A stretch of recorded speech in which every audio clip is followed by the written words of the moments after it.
Hello everyone. Today in this video we'll be discussing about properties of whole numbers.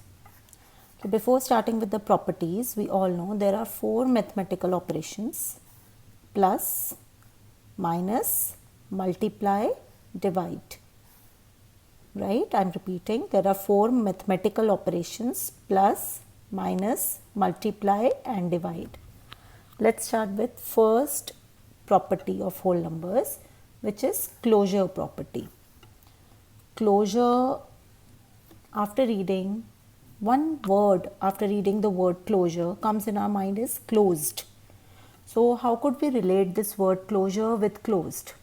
Let me take an example. Suppose I have given you a bag in which there are so many slips on which whole numbers are written. So can I say you are having a bag containing whole numbers? Closure property says, take out any two slips or more out of this bag, apply any of the four operations on those two slips containing whole numbers. If the final answer after operating any of these operations on those whole numbers, if the final answer is also a whole number, then we'll say the property is closed under that particular mathematical operation.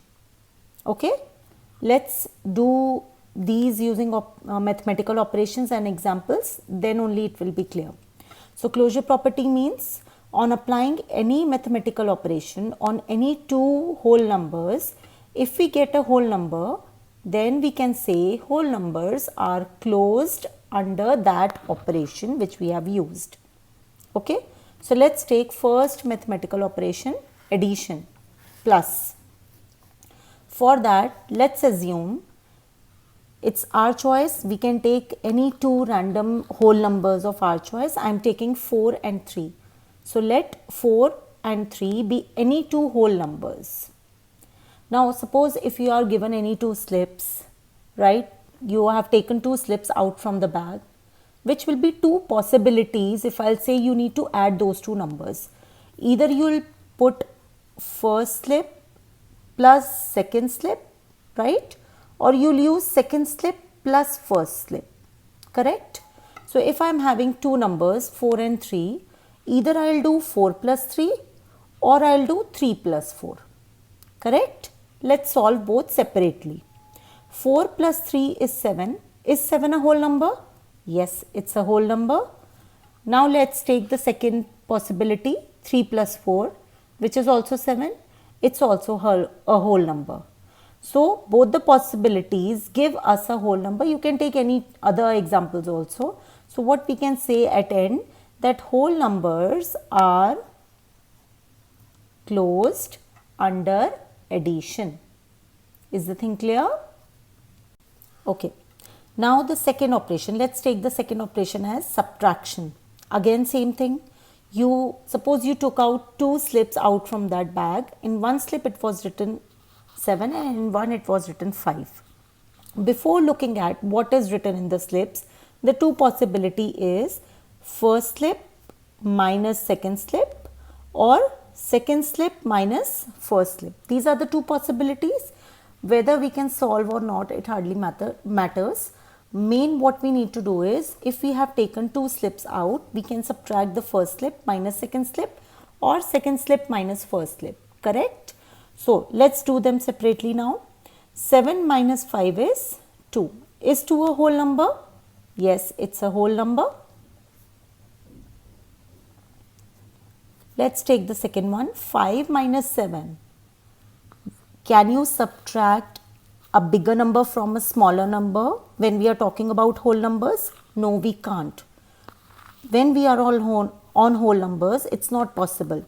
This we'll study that it will give you minus 2 when we are on integers and is not a whole number, right? It's not a whole number. So since one is given a whole number and second is not a whole number, so what we can say? Whole numbers are not closed under subtraction. Clear? Now comes multiplication. Let 2, 8 be any two whole numbers. Again same thing. The possibility is either we'll multiply 2 into 8 or 8 into 2. Let's solve them separately. 2 into 8 is 16. Is it a whole number? Yes, it's a whole number. 8 into 2 is 16, which is also a whole number. So can you see both possibilities are giving us a whole number? Therefore, we can say whole numbers are closed under multiplication. I hope this is clear. You can take any other two examples also to cross check whether that's true or not. Let's come to the last operation, division. For that, let's take 6 and 3 be any two whole numbers. Again, same thing. There are two possibilities. Either we'll divide 6 by 3 or we'll divide 3 by 6. Correct? If we are dividing 6 by 3, 6 divided by 3 we know is 2, which is a whole number. So it's giving us a whole number. Let's check 3 divided by 2. You know, we can write 3 divided by 2 as this, and it's giving us 1 by 2, which is a fraction, or if we are writing that in decimal form, which is 0.5, fraction or decimal, both are not a whole number.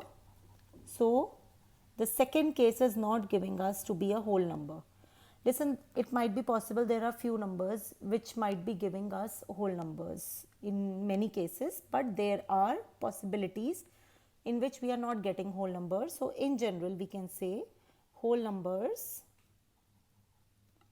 are not closed